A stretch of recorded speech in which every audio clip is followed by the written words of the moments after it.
Hello guys, നമ്മൾ ഇന്നുള്ളത് തജിക്കിസ്ഥാന്റെ capital ആയിട്ടുള്ള ദുഷാൻബെ സിറ്റിയിലാണ്. ഇന്ത്യയിലെ എയിംസിന് സമാനമായിട്ടുള്ള തജിക്കിസ്ഥാന്റെ നമ്പർ 1 റേറ്റഡ് ആയിട്ടുള്ള യൂണിവേഴ്സിറ്റിയാണ് തജിക് നാഷണൽ യൂണിവേഴ്സിറ്റി. ആ യൂണിവേഴ്സിറ്റിനെ കുറിച്ച് നമുക്ക് കൂടുതൽ അറിഞ്ഞാലോ? Let's go. സെൻട്രൽ ഏഷ്യയിലെ 33rd റാങ്കും തജിക്കിസ്ഥാനിലെ നമ്പർ 1 റാങ്കിങ്ങുമാണ് ഈ യൂണിവേഴ്സിറ്റിക്കുള്ളത്. തജിക്കിസ്ഥാന്റെ തന്നെ oldest, largest and most prestigious യൂണിവേഴ്സിറ്റിയാണ് തജിക് നാഷണൽ യൂണിവേഴ്സിറ്റി.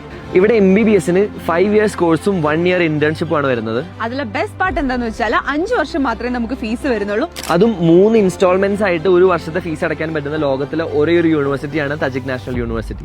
ഈ രാജ്യത്ത് തന്നെ ഏറ്റവും അഡ്വാൻസ്ഡ് ആയിട്ടുള്ള ഹോസ്പിറ്റലിലാണ് ഇവിടുത്തെ ഓരോ സ്റ്റുഡൻസും പ്രാക്ടീസ് ചെയ്യുന്നത്. CIS കൺട്രീസിൽ അനാട്ടമിക്കും മറ്റ് സബ്ജക്റ്റുകൾക്കും വേണ്ടി പ്രിസർവ്ഡ് അല്ലാത്ത മൃതശരീരങ്ങൾ ലഭിക്കുന്ന ഒരേ ഒരു രാജ്യമാണ് തജിക്കിസ്ഥാൻ. അതുപോലെ തന്നെ ഇവിടുത്തെ ഏറ്റവും വലിയ പ്രത്യേകത എന്താണെന്ന് വെച്ചിട്ടുണ്ടെങ്കിൽ ഓരോ ഗ്രൂപ്പിനും ഓരോ മൃതശരീരങ്ങൾ അവൈലബിൾ ആണ്. ഒരുപാട് മലയാളി സ്റ്റുഡൻസ് ഓൾറെഡി യൂണിവേഴ്സിറ്റിയിൽ പഠിക്കുന്നുണ്ട്. അപ്പൊ നിങ്ങൾക്ക് സേഫ് ആൻഡ് സെക്യൂർ ആയിട്ട് വളരെ കുറഞ്ഞ ട്യൂഷൻ ഫീൽ പഠിക്കണമെങ്കിൽ do check out തജിക് national university.